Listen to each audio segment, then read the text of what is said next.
now available in paperback and e-readers. Spellbound, A Darker Shade of Black. Get your copy today at your favorite online bookseller.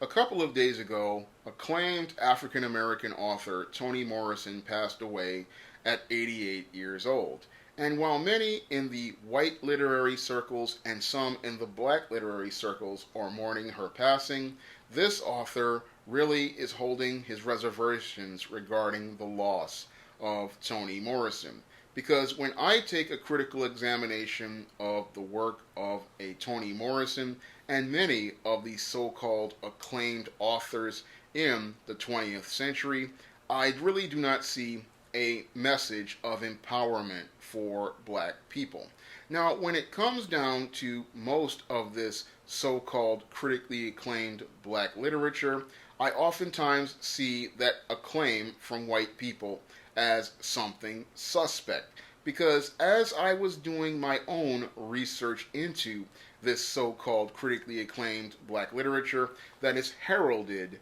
by your universities and awarded these big awards like the National Book Award, I oftentimes see a theme of white supremacy throughout these books, and I oftentimes see white supremacy's reasons for going out of its way to acclaim many of these so-called critically acclaimed authors and many of their so-called critically acclaimed works. Now, when I take a critical examination of this black literature, I really see the influence of white supremacy on this black literature. Because when you take that critical examination of this black literature, like I did way back in 2007, you start to see a real serious theme as related to all of these books that have received all of these National Book Awards and are considered to be great pieces of so-called black literature by black authors and considered to be great black American literature. Now, the theme of white supremacy that goes on throughout all of these books, whether it be books by authors like Zora Neale Hurston, like Their Eyes Are Watching God, books like Your Native Son by Richard Wright, plays like A Raisin in the Sun, like by Lorraine Hansberry, and books that are like your Alice Walker's The Color Purple, and books like your Toni Morrison produces like Paradise, or contemporary works like Terry McMillan's Waiting to Exhale, or even books like You're True to the Game. There's often a theme of the hero being a poor, miserable, downtrodden black person, and they are looking to rise up to a level just like white people. So oftentimes I can see the white supremacy throughout the themes of almost all of these works, with the one exception being Ralph Ellison's Invisible Man, and even in that book you can still see those themes permeating through the book in the beginning, where again it's another poor, miserable, downtrodden black man aspiring to be like white people. So I often look at much of this literature and I can clearly see a theme of white supremacy, and I believe that that white supremacy is there because many of these editors are white women, and oftentimes they want to see a certain narrative as related to the black experience in the works that they publish at their publishing house. And that's why we see this theme throughout all of these works. And oftentimes when I look at that theme, again, I see how much damage it can do to young black minds. Now, oftentimes, much of this so-called critically acclaimed black literature is taught in public schools. And unfortunately, when they teach this work with white teachers, it indoctrinates young black minds into the thinking process that white supremacy wants it to believe. Now, most of this literature, again, features your poor, miserable, downtrodden black people trying to rise up to the level of white people. And again, when you're reading this type of literature and you're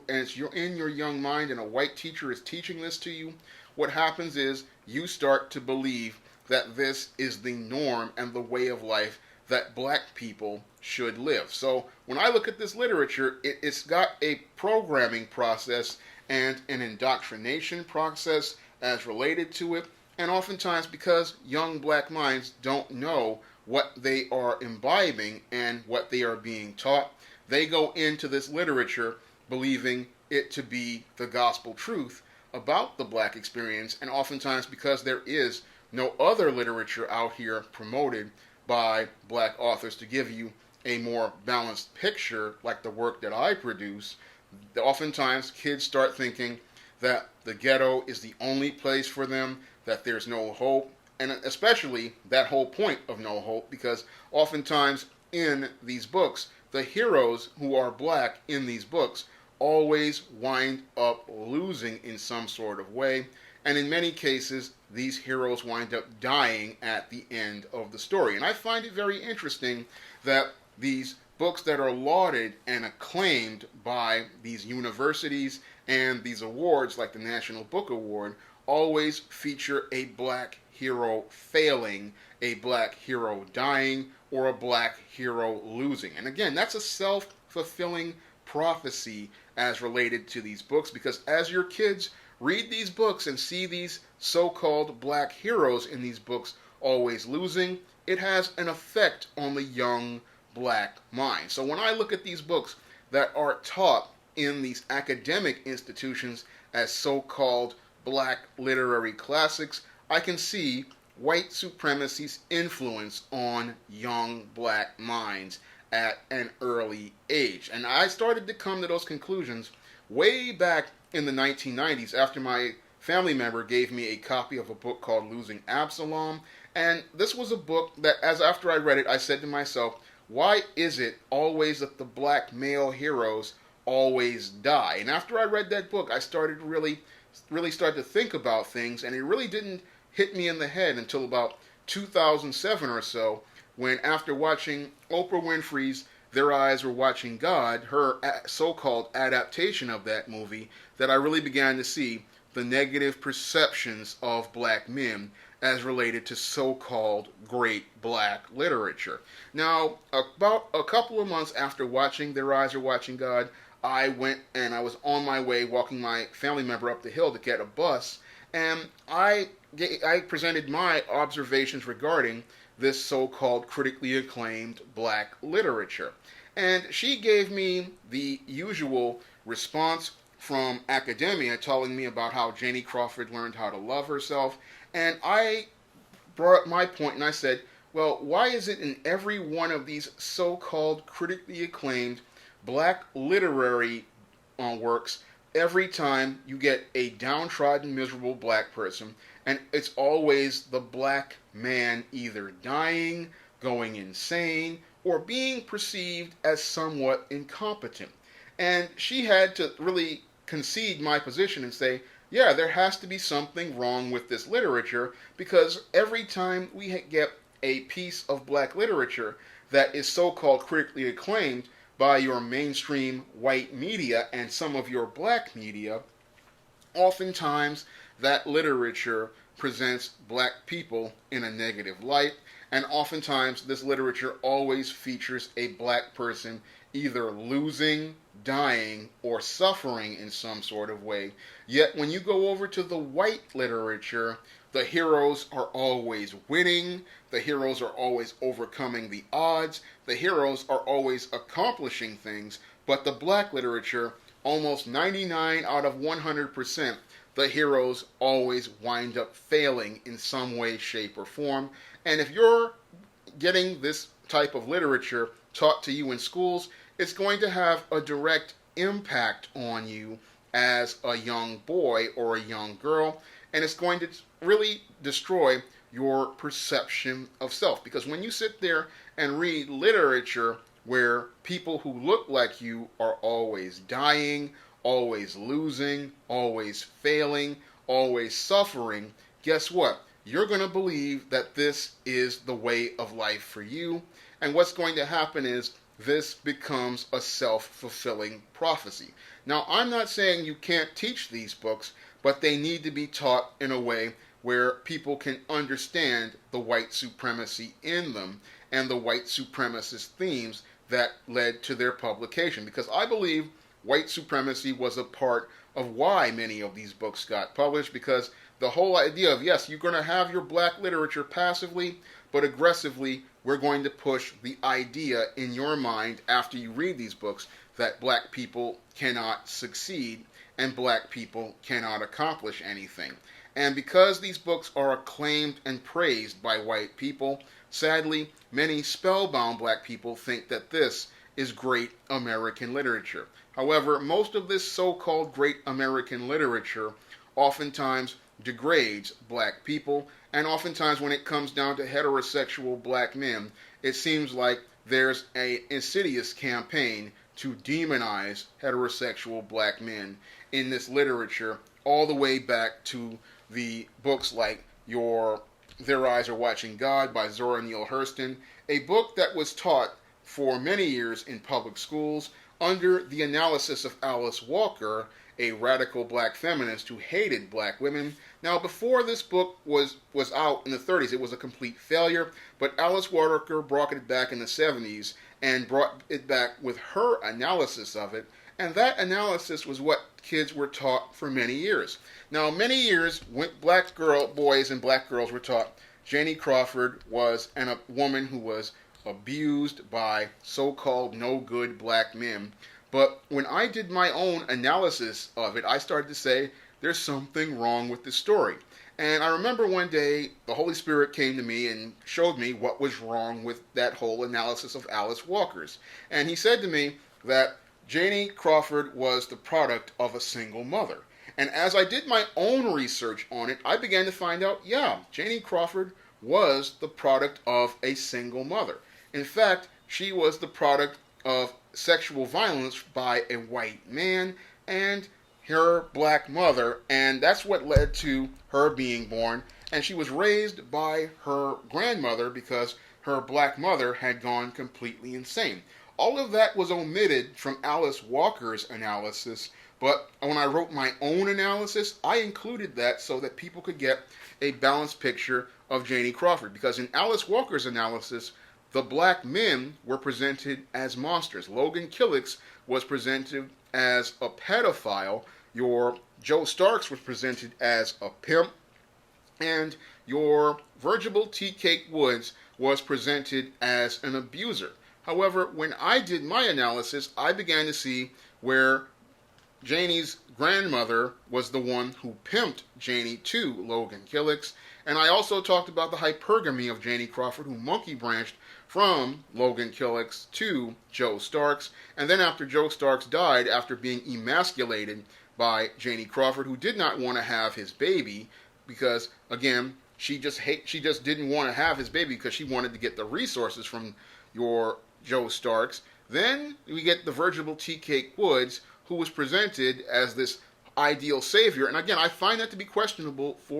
from your Alice Walker, who talks about how this low-down, busted drifter is supposed to be the idea of a good black man. But again, this is promoting the white supremacist narrative because they want little black girls to buy into the idea that their feelings were more important than finding a stable man. So your Joe Starks, a man who they considered a man who was supposed to be no good because he so-called objectified her, this man built wealth. This man was the mayor of the town, and he built wealth over the course of 20 years, and it's considered something bad by your Janie Crawford, and she sits there and squanders it in less than 1.5 years, winds up in poverty, and they want us to believe that the men are bad. But when I looked at this book, I said the men were just men, and you couldn't demonize the black man after you read it objectively. But your Alice Walker went out of her way to demonize black men in the works of Zora Neale Hurston, and then further went on to demonize black men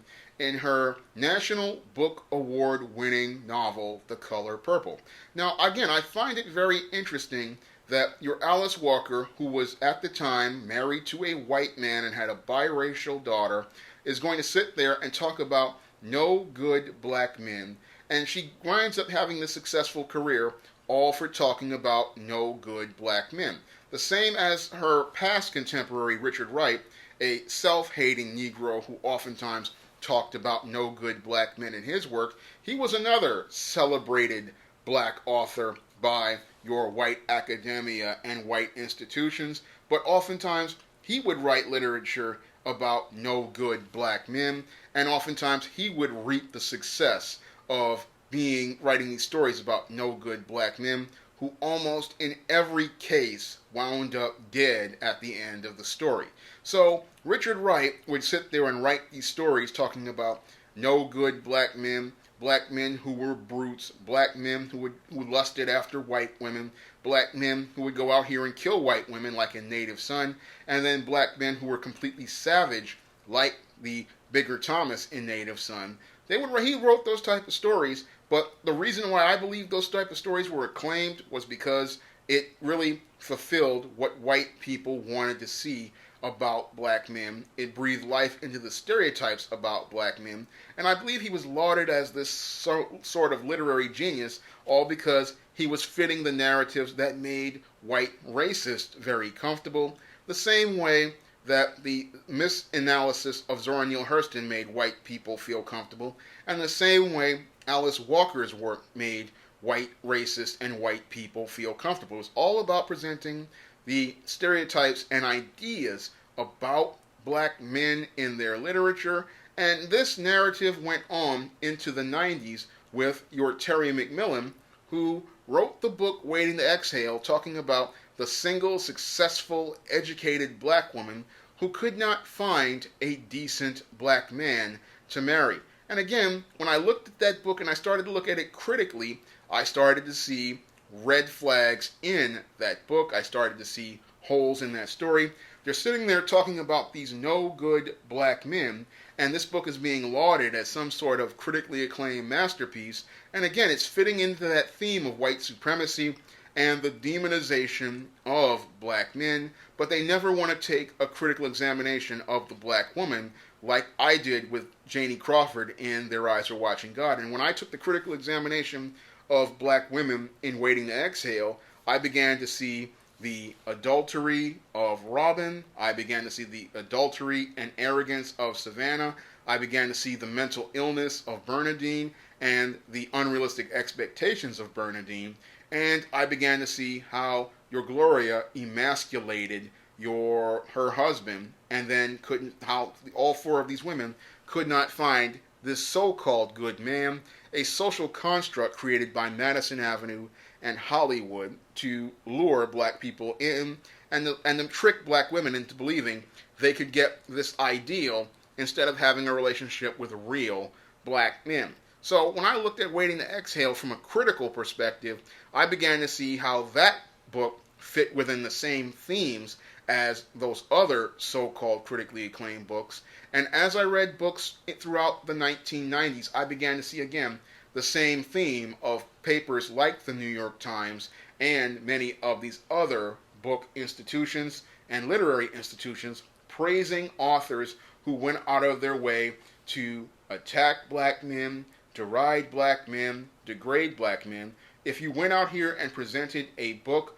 that went out of its way to present a negative picture of black men, you were going to get a book contract, and many authors oftentimes got their book contracts back in the 90s writing those types of stories, talking about the single, successful, well-educated black woman who could not find a good black man, and talked about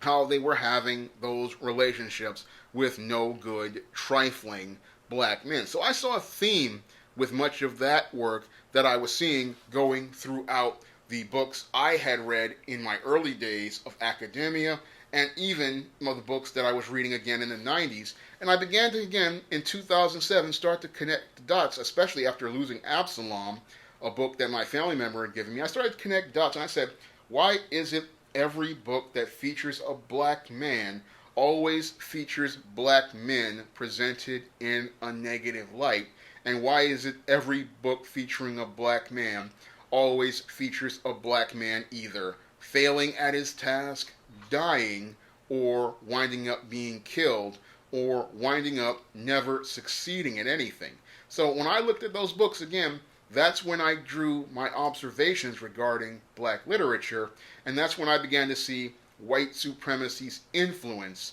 on black literature. So when I look at black literature these days, I said to myself, these books that these institutions acclaim and praise, there is something wrong with this, because is it every time that one of these books that features a critically acclaimed author always features certain themes, and those themes are never about black empowerment, they're never about black achievement, they're never about black success. And again, if you sit there and you read these books, and you get indoctrinated into these books at an early age, because these institutions tell you these are so-called classics. But when I look at these so-called classics, I see a way to indoctrinate black minds into white supremacy, and I see a way to indoctrinate black minds into a self-fulfilling prophecy where they will believe themselves to be failures. Because if you see people in the past failing in literature and are taught people in the past failing in literature, you will never see success, and you will never want to aspire to success. So I see where there's a problem with most of this black literature taught in academia, whether it be your Zora Neale Hurston, whether it be your Richard Wright, whether it be your Maya Angelou, whether it be your Raisin in the Sun, which was done by Lorraine Hansberry, whether it be your Color Purple, whether it be your Precious by Sapphire, whether it be your Terry McMillan's Waiting to Exhale, whether it be books like True to the Game. I look at all of this black literature, and I see it, and I see the white supremacy permeating through it. And that's one of the reasons why I'm so passionate about publishing books on my own SJS Direct imprint, because I understand that you are what you read, and what you feed your mind has an impact on how you see the world and how you go about life in the world. So if you're sitting there and you're reading all of this so-called critically acclaimed black literature in academia, and you're being told that this is great black literature and it's always got you failing, you as a black person never want to achieve success, because you don't see success being presented to you. However, if you had to sit there and read books like my Theta's novel, which is about a black girl in a black sorority, or books like Isis Imitation of Life or Temptation of John Haynes, or a book like A Recipe for Success, which is about a successful black-owned business, these are the type of books, once you start reading them, they start really changing your perception of black. You start seeing a value in black, and you start seeing a value in the black experience. And that's what I would try to feed my mind. And I remember a couple of weeks ago, after I got the book with Chris Miller's art in it, Big Monty and the Lunatic Lunch Lady, that type of literature, it has an impact on a young mind. Because when you start seeing black people who are doing well, black people who are successful, black heroes who win, and you start seeing black people who accomplish things, this can shape a young mind and transform a young mind. But that type of literature I find to be interesting. This type of literature, the mainstream media does not want to push. The mainstream media does not want to promote. The mainstream media does not want to give any awards to. Now, I remember, again, and doesn't even want on its printing press. Now, when I used to submit books like A Recipe for Success, which was about a black-owned bakery and a black-owned corporation in a business deal, I was told that this book wasn't right for these publishers. And some people, like my best-selling author friend, told me that they had an issue because I wrote the gay character as a villain. But oftentimes, I think it was furthermore, they had issue with the whole idea of seeing successful black people who owned black-owned businesses, and to see two black-owned businesses in a so-called chick lit story that would be on the same level as the white stories. And that was the issue I think that they had that made them reject that type of story, because it didn't fit their narrative of poor, miserable, downtrodden black people, and instead you were going to see successful, intelligent black men and black women. And I remember with the book, The Temptation of John Haynes, that book, I literally got nasty letters from people regarding that book. And that book, again, was presenting the whole idea of a black man as a CEO, a black man in a leadership position, and a black man asserting wealth and power just like white men. And again, these publishers didn't want to publish it. These agents didn't want to represent it. And when I published it myself, it became one of my most critically acclaimed novels. But it clearly showed me the white supremacy in the publishing industry and how the publishing industry really wants to push a certain narrative regarding black people, black culture, and the black experience. All they want to, in order to have their smooth world, is black people in the ghetto, black people being downtrodden, black people being poor, black people being miserable. And when you take a critical examination of your black literature, whether it be critically acclaimed authors like Toni Morrison or many of these other black authors out here,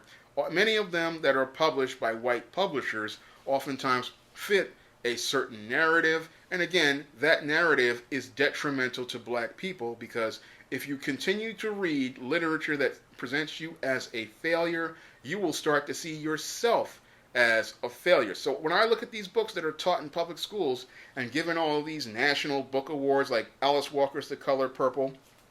I see white supremacy's hand in that. They figure if we praise all of the negativity, people will support the negativity because black people want the acceptance of white people. So if we praise all of these negative aspects about black life and the black experience, then you will go out here and live this because you want white validation and approval. And again, this is why it is so important for us to have new black media, because in new black media, we control the narrative, we control the story, we control the image of ourselves, we control the depiction of ourselves, and we don't try to make ourselves fit into a white person's world, and we don't care about things like being given all of these great awards, like these celebrated black authors like Toni Morrison, Maya Angelou, Terry McMillan,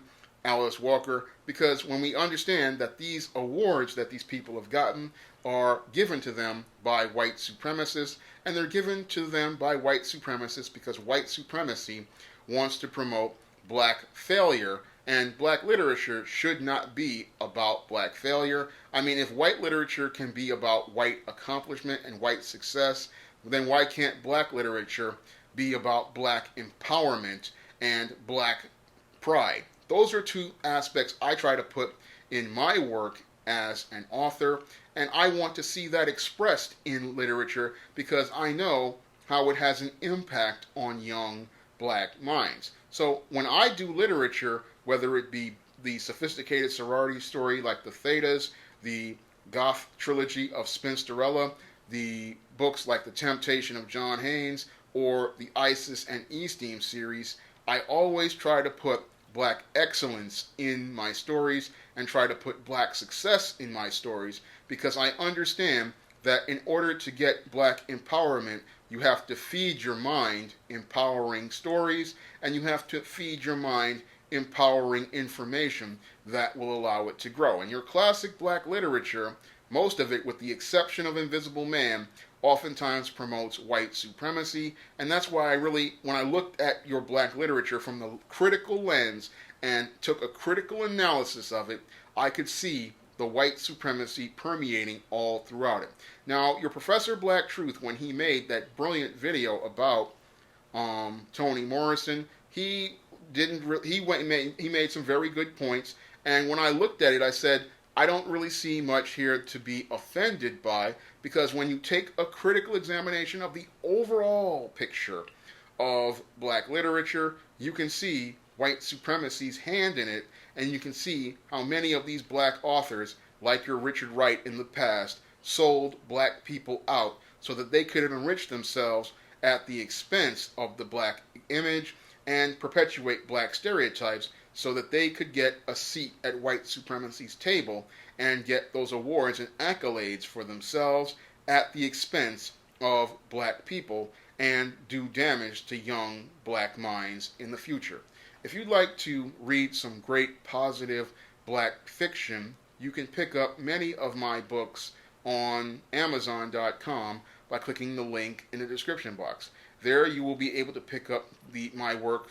on the SJS Direct imprint, like the ISIS series, the Esteem series, the John Haynes series, The Temptation of John Haynes, the Spinsterella trilogy, the Thetas, and many of my other works in paperback and Kindle format. And if you want to see me make more videos like this, you can donate to my Patreon, my PayPal, or my Cash App by clicking the link in the description box. That's all I have to say for this video. You can comment, rate, and subscribe.